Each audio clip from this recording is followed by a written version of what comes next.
Hello everyone, this is Sonu Singh and welcome back to my channel. Today our topic is a present continuous tense.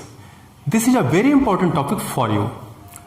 Continuous का मतलब ही होता है जारी रहना, यानी जिन सेंटेंस में किसी काम के जारी होने का मूड अथवा भाव पाया जाता है वो सारे सेंटेंस प्रेजेंट कंटिन्यूअस टेंस के अंतर्गत आते हैं. फॉर एग्जाम्पल, मैं तुम्हें पढ़ा रहा हूं, वह बाजार जा रही है, पिताजी कानपुर से आ रहे हैं. इन सारे सेंटेंस में अगर देखा जाए तो किसी न किसी काम के जारी होने का यानी रेगुलर प्रोसेस में होने का भाव पाया जा रहा है. ये सारे के सारे सेंटेंस प्रेजेंट कंटिन्यूअस टेंस के अंतर्गत आएंगे. अब हम बात करते हैं प्रेजेंट कंटिन्यूअस टेंस की आइडेंटिफिकेशन क्या होती है, यानी कि किसी भी सेंटेंस को आप कैसे पहचानेंगे कि वो सेंटेंस प्रेजेंट कंटिन्यूअस टेंस का है. तो प्रेजेंट कंटिन्यूअस टेंस की हिंदी के सेंटेंस के अंत में रहा है, रही है, रहे हैं अथवा रहा हूं पाया जाता है. रिपीट अगेन, हिंदी के सेंटेंस के अंत में रहा है, रही है, रहे हैं अथवा रहा हूं पाया जाता है. अब हम बात करते हैं अफर्मेटिव सेंटेंस का स्ट्रक्चर कैसे बनता है. अफर्मेटिव सेंटेंस में सबसे पहले हम सब्जेक्ट का यूज करते हैं, उसके बाद हेल्पिंग वर्ब के रूप में इज, आर अथवा एम का यूज करते हैं. उसके बाद वर्ब की फोर्थ फॉर्म को मेन वर्ब के रूप में यूज करते हैं. उसके बाद ऑब्जेक्ट का यूज करते हैं. लेट मी रिपीट अगेन, सबसे पहले हम सब्जेक्ट का यूज करते हैं, उसके बाद इज, आर, एम का यूज करते हैं, उसके बाद वर्ब की फोर्थ फॉर्म का यूज करते हैं, उसके बाद हम ऑब्जेक्ट का यूज करते हैं. वर्ब की फोर्थ फॉर्म यानी वर्ब की फर्स्ट फॉर्म में आईएनजी लगाने से वर्ब की फोर्थ फॉर्म बन जाती है. इज, आर, एम यानी हेल्पिंग वर्ब का यूज हम किन किन सब्जेक्ट के साथ करते हैं, आइए इसको जान लेते हैं. आई के साथ एम का यूज करते हैं, वी, यू, दे और प्लूरल सब्जेक्ट के साथ हम आर का यूज करते हैं.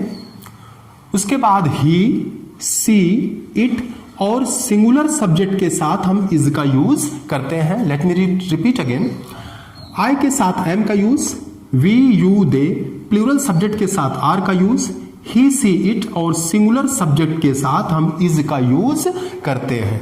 अब हम बात कर लेते हैं ट्रांसलेशन की. पहला सेंटेंस है राधा नाच रही है. सब्जेक्ट क्या होगा, राधा, यानी काम राधा के द्वारा हो रहा है. राधा. अब राधा के साथ इज, आर, एम में हमको चूज करना होगा कि कौन सा हेल्पिंग वर्ब लगेगा.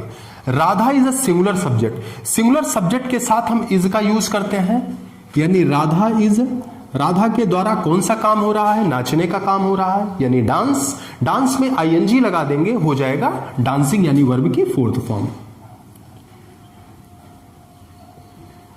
इस प्रकार से आपका ये सेंटेंस बन गया, राधा इज डांसिंग यानी राधा नाच रही है. इसमें सबसे पहले आपने सब्जेक्ट का यूज किया, उसके बाद helping verb is, are, am में चूज किया, इज का यूज हुआ, उसके बाद वर्ब की फोर्थ फॉर्म यानी डांस में आईएनजी लगा दिया, हो गया डांसिंग. इसमें ऑब्जेक्ट है नहीं, यानी इस प्रकार से आपका सेंटेंस बन गया राधा इज डांसिंग.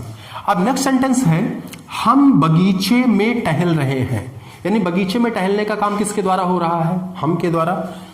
हम यानी वी, वी के साथ आर का यूज करते हैं हेल्पिंग वर्ब के रूप में, वी, आर.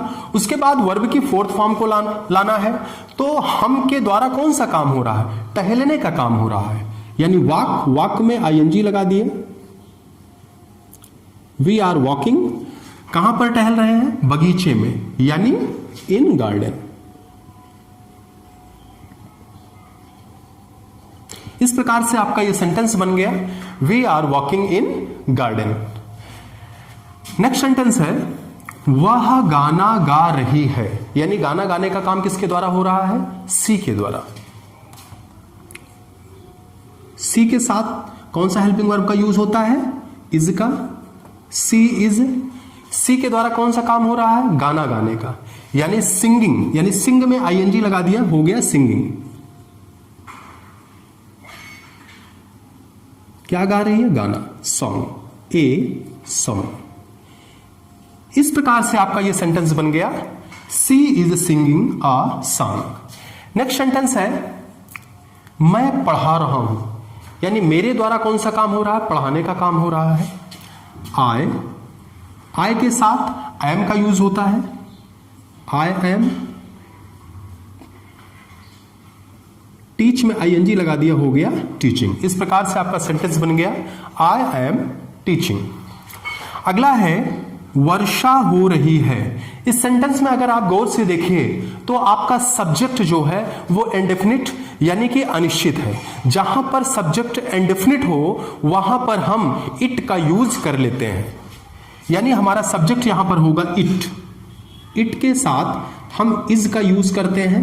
इट इज, काम कौन सा हो रहा है, वर्षा होने का, यानी वर्षा हो रही है, रेन होता है, रेन में आईएनजी लगा दिया, हो गया रेनिंग।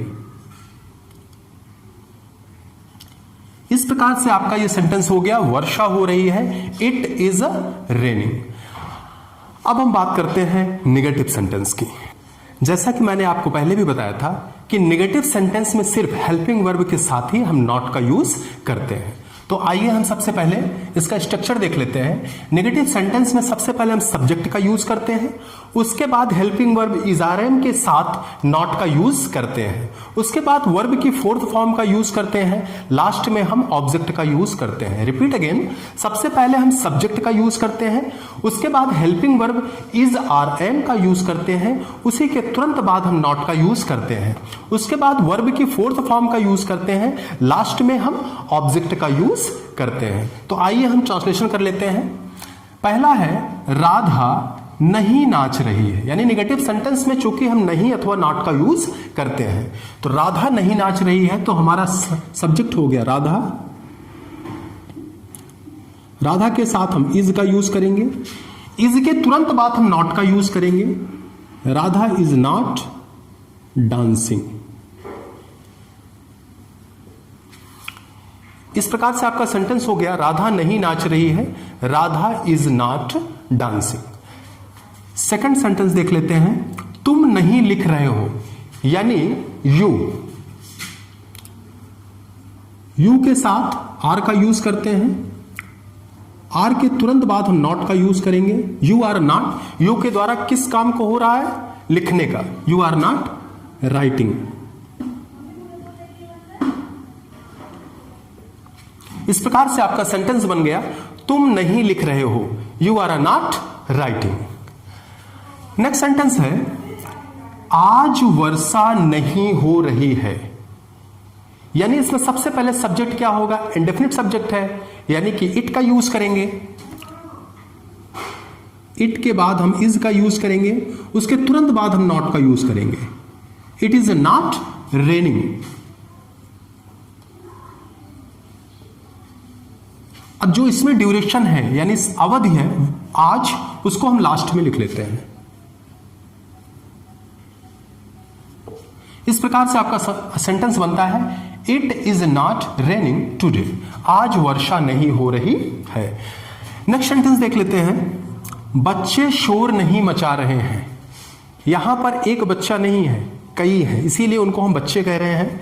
बच्चे शोर नहीं मचा रहे हैं, यानी हमारा जो सब्जेक्ट है the children,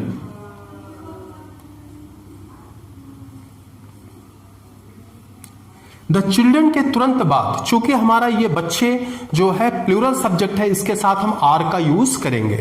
the children are, तुरंत नॉट का यूज करेंगे। द चिल्ड्रन आर नॉट, शोर नहीं मचा रहे, making a noise.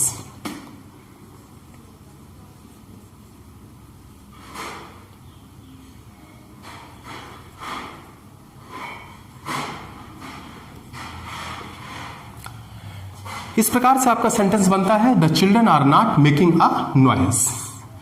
Next sentence है वे पंजाब नहीं जा रहे हैं। कौन नहीं जा रहा है, वे यानी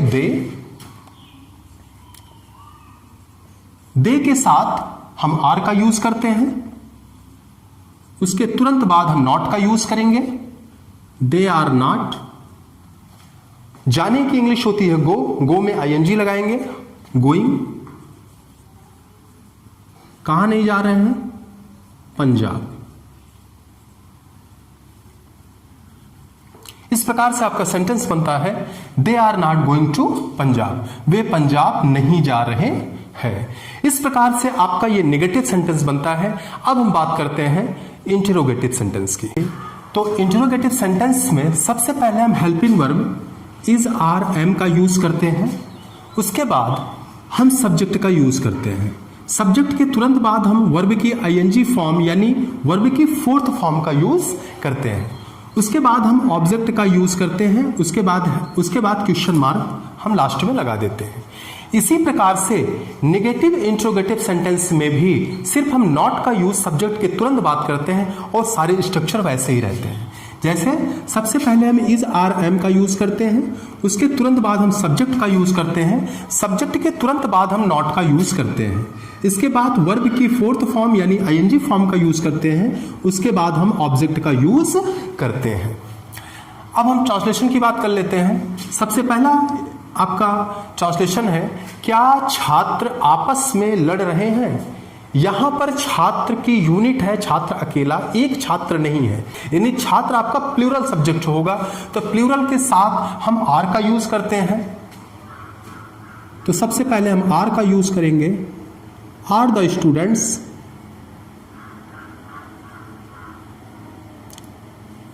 उसके बाद वर्ब की फोर्थ फॉर्म का यूज करते हैं। छात्रों के द्वारा किस काम को किया जा रहा है, लड़ने का काम, यानी फाइट। फाइट के साथ आईएनजी लगा देंगे, हो जाएगा फाइटिंग।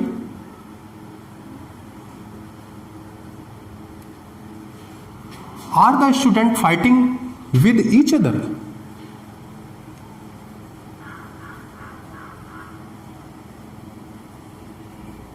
Question mark. इस प्रकार से आपका यह सेंटेंस होता है क्या छात्र आपस में लड़ रहे हैं, are the students fighting with each other. Next sentence है क्या तुम खाना बना रही हो। खाना बनाने का काम यू के द्वारा, यू के साथ आर का यूज होता है। Are you cooking food. क्या तुम खाना बना रही हो, are you cooking food. Next sentence है क्या वह क्रिकेट खेल रहा है, यानी क्रिकेट खेलने के काम वह के द्वारा, यानी ही के साथ इज का यूज करते हैं। Is he playing cricket. Play में आईएनजी लगा दिया, हो गया प्लेइंग, उसके बाद cricket. Is he playing cricket, क्या वह क्रिकेट खेल रहा है। अब हम बात करते हैं नेगेटिव इंटरोगेटिव सेंटेंस में, जिसमें सबसे पहले इज आर एम का use, after that subject, then not plus verb की fourth form plus object question mark. तो इस प्रकार से इसका सेंटेंस है क्या वह बाजार नहीं जा रहा। सिर्फ आपको सब्जेक्ट के तुरंत बाद नॉट लगाना है और सारे स्ट्रक्चर वैसे ही रहते हैं। क्या वह बाजार नहीं जा रहा है, तो आपका सब्जेक्ट हुआ वह के लिए हम इज का यूज करते हैं, इज ही। अब सब्जेक्ट के तुरंत बाद हम नॉट का यूज करते हैं, is he not going to market. Is he not going to market, क्या वह बाजार नहीं जा रहा है। नेक्स्ट सेंटेंस है आपका क्या राम क्रिकेट नहीं खेल रहा है, यानी राम के द्वारा क्रिकेट खेलने का काम नहीं हो रहा। तो यानी सब्जेक्ट होगा राम सिंगुलर सब्जेक्ट है, इसमें इसीलिए इसमें इज का यूज होगा हेल्पिंग वर्ब के रूप में। इज राम, उसके तुरंत बाद हम नॉट का यूज करते हैं, is Ram not playing cricket.